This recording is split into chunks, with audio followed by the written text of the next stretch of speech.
Some people say that a short forehand flick is one of the hardest shots to master in table tennis. Well, hopefully after this video you'll be convinced otherwise. My name is Olaf Kozlowski, this is Table Tennis Technalytics. Let's go! Alle gasten gaan weer al uit de expres of wat? Nee maar Luc, sorry, ik kan niet goed mikken, ja, dat is niet helemaal zo hè.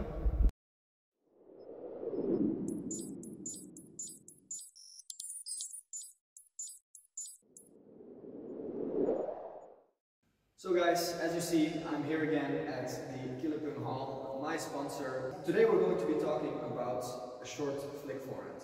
It's quite a hard stroke to master because it's something which involves quite a lot of feeling, quite a lot of relaxed wristness. So there is quite a lot of technique involved. And it's important to understand that there are some major key points of which you have to pay major attention to. So we'll be going over 7 major key points for a short flick forehand, and helping me with that will be my buddy Luc.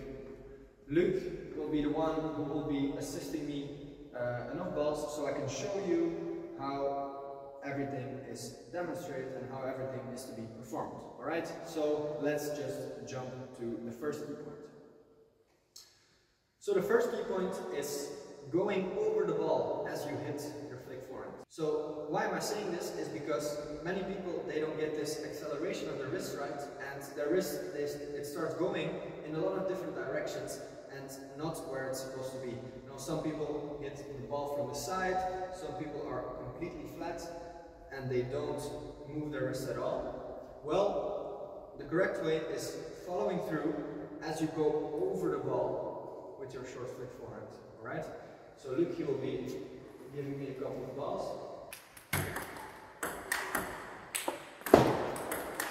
So here I'm accelerating my wrist and I'm going over the ball, as you will see right now. I'm not doing anything else besides that, except just moving my wrist a little bit. And I'm going over the ball. If I were to go beside the ball, then all of a sudden the ball, it shoots out of my racket a little bit more, and this makes me lose control. Alright, because Luc is not so good and the balls which he gives are not of the highest quality. Of course this ball is going to go on the table, but with a decent opponent, not the one I'm standing right in front of, then this ball will go over the table. Alright, so again, wrist and follow through over the ball.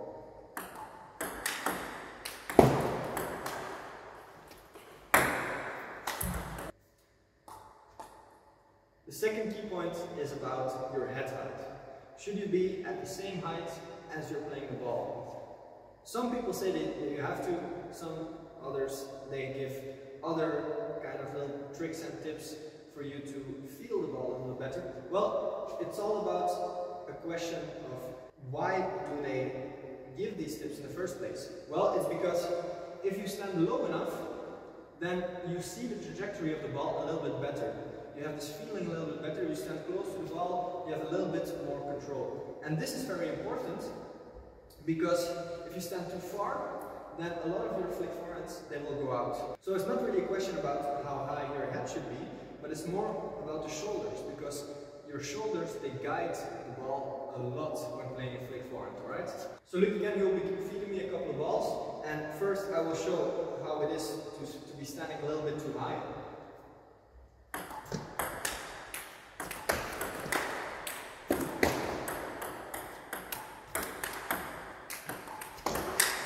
Yeah, I'm standing too high, a little bit too far back, and this makes me lose control, this makes the ball go over the table. And this also makes other parts of your movement go bad, go wrong, and which we'll see in another key point about the elbow. Alright, so stay tuned for that, in a couple of minutes it will be there. But now I'm going to demonstrate how to do a proper flick forehand with the correct position and how you have to stand low enough and have your shoulders pointed forwards.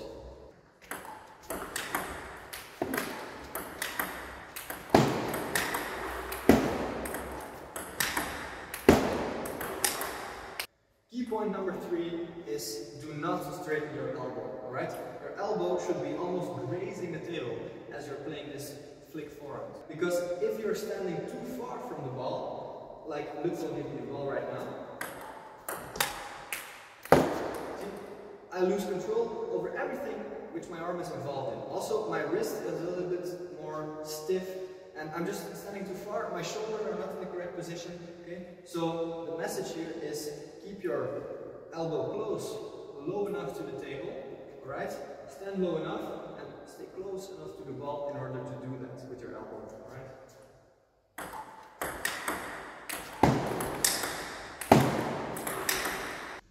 Key point number 4 is have your wrist acceleration at the exact moment of contact. It's very important to keep this under control because timing is one of the crucial factors in having a good flick forehand or maybe having a bad flick forehand, alright? So if you accelerate your wrist too fast or you finish your movement and afterwards you finish it off with your wrist, well, that leads to you dragging the ball a little bit too much, playing the ball a little bit too flat. But instead, if you accelerate at the right time and you go over the ball, well, this makes the ball drop just in time for it to be on table almost every time if you play it correctly. And additionally, it helps you with tough serves with a lot of backspin, right? If you have the correct contact or correct timing of this acceleration, well, then you'll see that a lot of the rotation in the serve can be neutralized even. Alright? Look.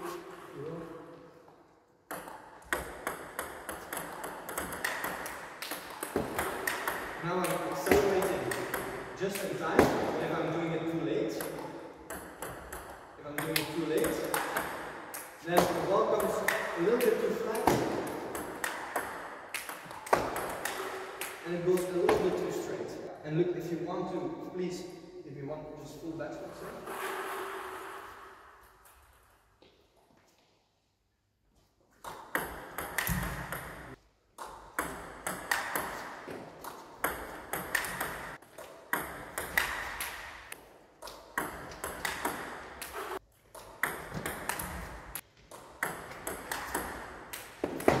I want to say there was a lot of rotation in this ball, but because I'm playing with Luke, I cannot really. But if you have this timing under control, you'll notice how much of the rotation you can neutralize. Next key point is don't carry the ball too much, right? Very important, very crucial to keep your movement as short as possible. And this is something personally I struggle with a lot. It's two factors which come into play with carrying the ball a bit too much is finishing your movement a little bit too long after the stroke or lifting the ball too much. Alright, so there are two dimensions to this problem. So I'm going to demonstrate the first problem of having a too long movement.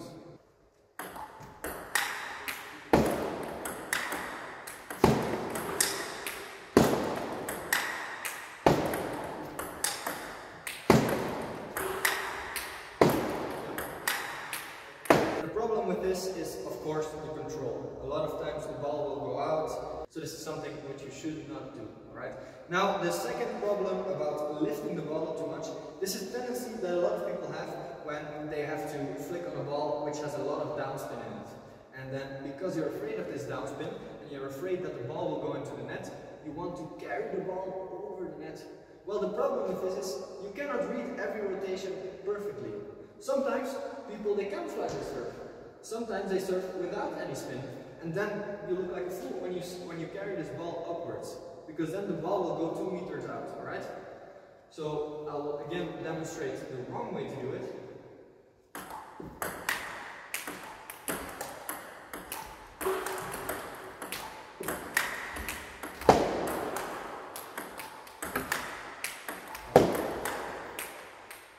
See, and as I said before, this feels like it could be useful when you have a ball which has a lot of downspin in it. But as I mentioned, not every ball you will read exactly perfectly. So just keep your movement short and sweet. Just go to the front with the wrist acceleration over the ball and don't lift the ball too much, right? And just stop after you finish the movement. Don't follow through too much, not only because it's not good for the flick itself, but also because this gives you more time. If you finish your movement right after you hit your shot, well then this gives you enough time to come back and play the rally.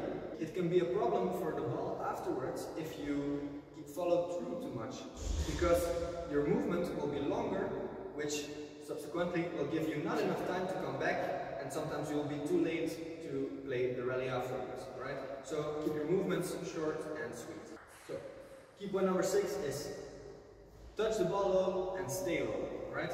This is a little bit similar to the previous key point about not trying to lift the ball up. Now it's about the body raising about you going up a little bit too much. Again, with the same intention of if a ball has a lot of backspin, you want to carry this ball over the net. Well, it's contradictory to what you might think, but it's better to stay low if you want the ball to go over the net, right? I'll do it in the correct way now.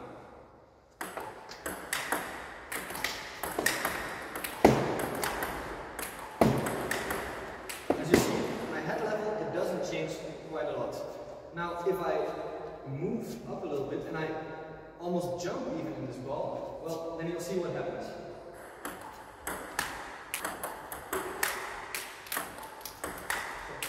The ball goes over the table, and not only that is a problem, but also, again, you going back in time is a problem, right? You lose a lot of speed, a lot of time with lengthening this movement, with just jumping up, alright? So try to avoid this as much as you can and stay low. So, the last key point is about the step. Should you step when performing a flick forehand? Personally, for me, it feels a lot better to have this small step as I perform my stroke. Why is it? For me, it's just about the acceleration, about the control, about the explosiveness of getting back after a short forehand. Well, but for other people, they might feel more under control when they stand completely still during this ball. So, is there a right? Is there a wrong? If you ask me, no. It's something which you should feel yourself and try a lot of different ways, right? It can also come into factor the excitement of the rotation of a ball, okay? Sometimes maybe you'll feel more comfortable jumping a little bit or having this small extra step during your short flick forehand when the serve is with topspin. But maybe with a downspin, you want to stay low, you want to stay with your feet planted on the ground, and then you want to play this ball in the correct way. See, it's all about what you feel best. Alright, so guys, that was the video. Thank you very much for watching. I hope this helped you along with your pursuit of mastering the flick forehand. If you liked the video, make sure to like the video. If you have any comments, any suggestions, any questions, of course leave a comment down below. And if you want, then please subscribe if you want to see more of this content. So I was Olaf Kowalski from TT Technolytics. Thank you very much for watching, and until the